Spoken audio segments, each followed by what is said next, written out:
Ambedkar's perspectives on gender equality and empowerment of women. In this unit we will discuss about the socio-religious reforms, Ambedkar's perspective on gender and features of Hindu Code Bill proposed by Ambedkar. Cultural representations are crucial in the making of modern nations. The figure of the woman has been central to the making of the national imaginary. India is no exception. Women are often projected as cultural symbols of the Indian nation and society. Changes in her attire and conduct are therefore hastily condemned as threats to culture and tradition. Such responses have been witnessed in many parts of the world. At one level these can be read as a response typical of patriarchal societies. At another level these essentially patriarchal reactions need to be conjoined with specific historical experiences of colonial societies. Changes to tradition had to be condemned on two grounds: 1. That they ran counter to natural, patriarchal norms, and 2. That they are alien and Western. It is well known that India experienced a colonially mediated modernity. The colonial rule left a deep-rooted imprint on Indian society and created problems for the average Indian. On the one hand, the intensity and rationality of the West was worthy of imitation, while on the other hand, it meant a reinterpretation of existing traditional religious and cultural practices. Gender was one of the key issues to be discussed in the colonial public sphere.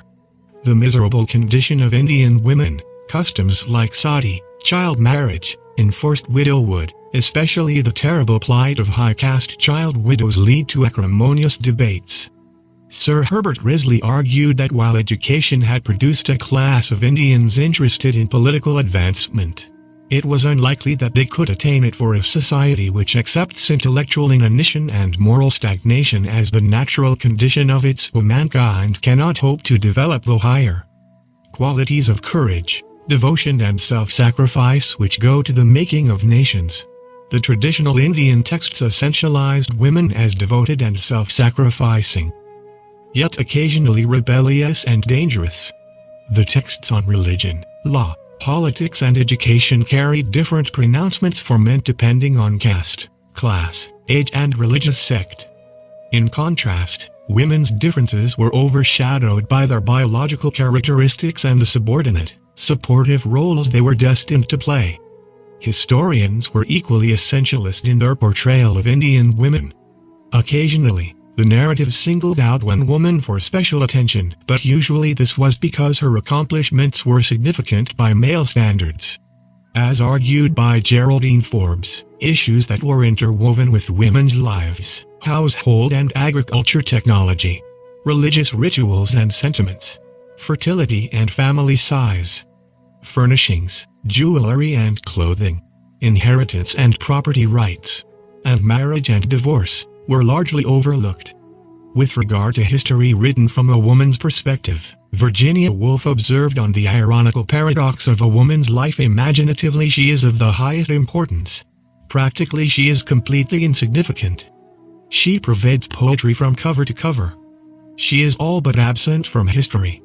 The presence of the British in India, however, brought about a radical change in the entire social perspective.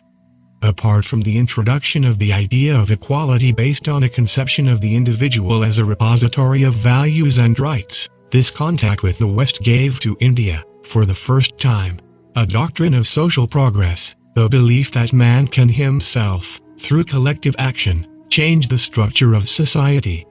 Social reform in India did not ordinarily mean, as it did in the West, a reorganization of the entire structure of society with a view to the alleviation of the conditions of the underprivileged. Rather, it meant the infusion into the existing social structure of newer ways of life and modes of behavior. Generally such change was gradual and was initiated only by the upper classes. Social change in India was, for a very long time, based on the filtration theory, the filtration of attitudes and modes of behavior from the upper layers of society to the lower ones. Gradually, with the growth of organized reform groups like the Brahmo Samaj, Arya Samaj, Satyashodhak Samaj and other organizations, the social basis of Hinduism, the caste system, came to be questioned. Various social service institutions took up the cause of the less fortunate groups in society and sought to lift India from the morass of caste tyranny. The social and religious reform movements in Hinduism in the 19th century were against social and legal inequalities. Abolition of discriminations in society on the basis of caste and gender was the prime focus of these movements. It involved an attack on social institutions and practices like child marriage, position and treatment of widows, seclusion and the denial of women's right to property and education, the roots of which lay in the religious traditions of different communities. Mohan Roy's experience in working with the British government taught him that Hindu traditions were often not respected or thought as credible by Western standards. This motivated him to revisit the religion. He wanted to legitimize Hindu traditions to his European acquaintances by proving that superstitious practices which deform the Hindu religion have nothing to do with the pure spirit of its dictates, while appealing to the political aspirations of the Hindus. Mohan Roy wrote, "The present system of Hindus is not well calculated to promote their political interests.